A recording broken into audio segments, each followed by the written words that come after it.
everybody. Welcome back to Pediatric Therapy Essentials. My name is Dr. Heather Sossaman, and I'm a pediatric physical therapist. Well, in this week's episode, we're going to be talking about proprioception, body awareness, and heavy work, so stick around.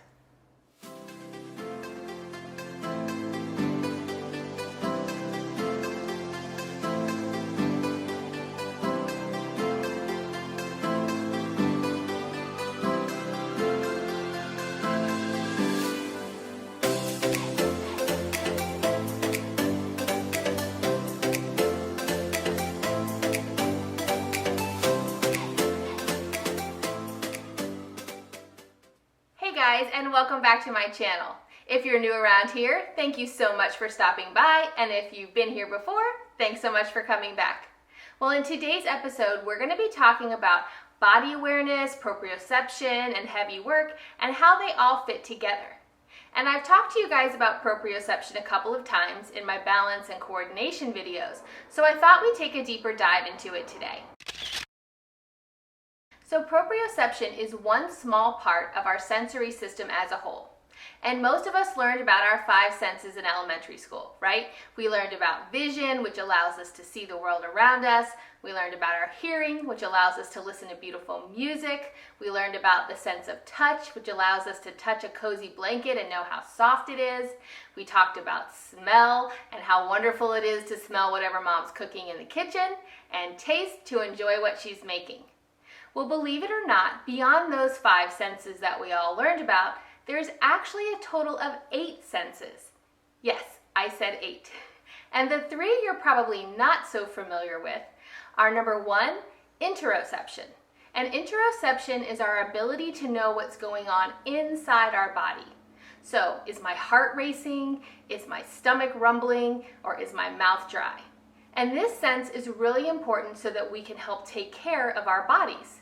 So if our mouth is dry, then we can go get a glass of water. If our heart is racing, we can sit down and take a break. Next, we have our vestibular system.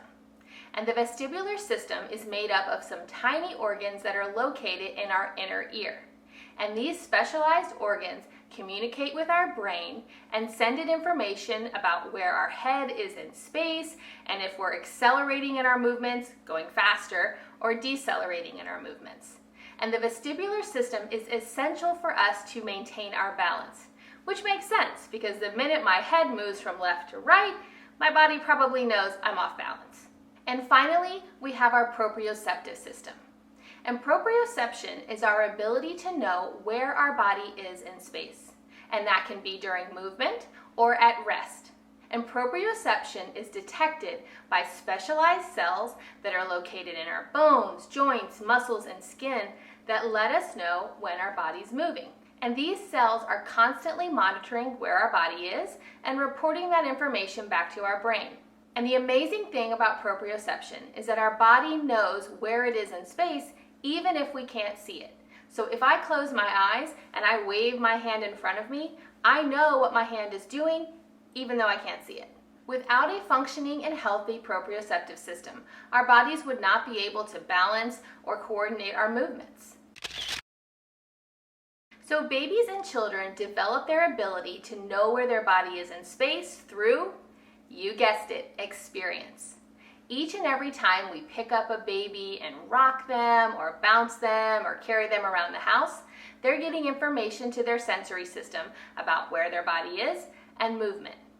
And more experience happens when they start rolling and crawling and creeping throughout their environment. And all of this experience and information that they're gathering is teaching their bodies how to know where they are in space. So I think it's sometimes a common misconception that the importance of movement and activity in babies and children only matters for their mobility, for their strength, endurance, gross motor skills. But their sensory systems need this information to develop just as much as their musculoskeletal systems. As a physical therapist, I come into contact with kids all the time that have difficulty knowing where their body is in space. And one example sticks out in particular. If I'm in a school and I see a child who's trying to walk in line with their class, but they're either leaning up against the wall and sliding down the hallway against the wall, or they're bouncing up against the wall or touching the kids in front of them, That usually indicates to me that something is going on with their ability to know where their body is in space. Now, it could be behavior, it could be caused by something else, but oftentimes it's caused by difficulty with proprioception and body awareness. And if we think about it, it makes sense. If I don't know where my body is, then I'm going to seek out ways to get more sensory information so I can figure that out. And bouncing or sliding on that wall is giving my body the information that I need. Now, if you're wondering why kids have difficulty knowing where their body is in space, there's a few key reasons that come to mind for me. Number one, babies and children need so much movement. And unfortunately, in this day and age, with all of the positioning devices and baby things we have available to us, kids are spending way too much time in positioning equipment. In fact, we have a name for it now in the therapy community, and we call it container baby syndrome. And this means that instead of being on the floor, exploring, rolling, crawling, getting that sensory information, kids are stuck in things like car seats and bouncy seats. Now, I'm a mom of 3 boys, so I completely understand that sometimes moms and dads need a break to be able to put their baby in a safe place while they cook dinner or get the laundry out of the dryer. And that's completely understandable and not going to usually be of harm to your child. But extended periods of time in this equipment, instead of playing on the floor and moving around, can have a real impact on the development of a child's sensory system. Second is special needs kiddos. So a lot of the kids that I work with who have special needs usually had some sort of difficult or traumatic birth.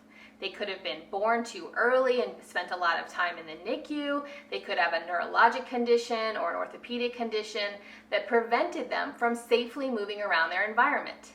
And there's just really nothing that can be done about that. But once those kiddos are less fragile and able to move around better, we have to remember that they need this movement just like any other kid. So roughhousing and playing and rolling around on the floor like you would with any other child is incredibly important to these kiddos. And I'm going to be honest with you, this isn't something that I really thought about when I was first starting practice. It didn't really occur to me that these kids wanted that same kind of vigorous play that my kids at home did. And you can imagine the vigorous play with 3 boys. It still continues today. So now I make it a point to incorporate that kind of activity into my treatment sessions. There are also several medical conditions that lend themselves to trouble with processing sensory information and especially proprioception and body awareness. Conditions like autism, ADHD, and sensory processing disorder all lend themselves to having these difficulties. And if you have a child that you suspect has this condition or these issues, you definitely need to seek out the help of your medical provider. Occupational therapists are experts in the field of sensory processing, and they have an array of techniques and information that can really benefit you and your child. How do we help a child improve their ability to know where their body is in space, or their proprioceptive sense? Well, there are lots of different techniques out there, but the one that I find simplest and most effective is heavy work. I describe heavy work as any kind of activity that involves pushing, pulling, or lifting. So things like carrying a bag of groceries from the car into the house, doing a push-up, wheelbarrow walking. Heavy work activities stimulate those proprioceptive cells in our muscles, tendons, and joints that help us know where our body is. So the beauty of heavy work is not only does it help us with our sense of body awareness or proprioception, it also has a calming and organizing effect on our body, which helps us maintain our focus and attention. It also usually involves all of our core muscles, which means it's great for strengthening and things like posture. So in my book, it's a win-win. Now that we know what heavy work is, let's dive into some simple ways that you can do this at home. Now there are some toys and tools that I use in these activities. Any of them that I mention will be listed in the description box below. And in next week's video, Connor and Ian have created some fun follow-along heavy work sessions for you guys to try out. As always, each of those sessions will be for kids of all ability levels. So we have some activities in sitting, we have some that are play-based, and some that are more exercise-based for older kids. Let's take a look at some simple heavy work activities. For kids with movement limitations or students that need to stay in their desks, there are lots of great heavy work activities that can be done in the sitting position. First, you can play with Play-Doh. Squeezing, rolling, and forming the Play-Doh into shapes provides great resistance.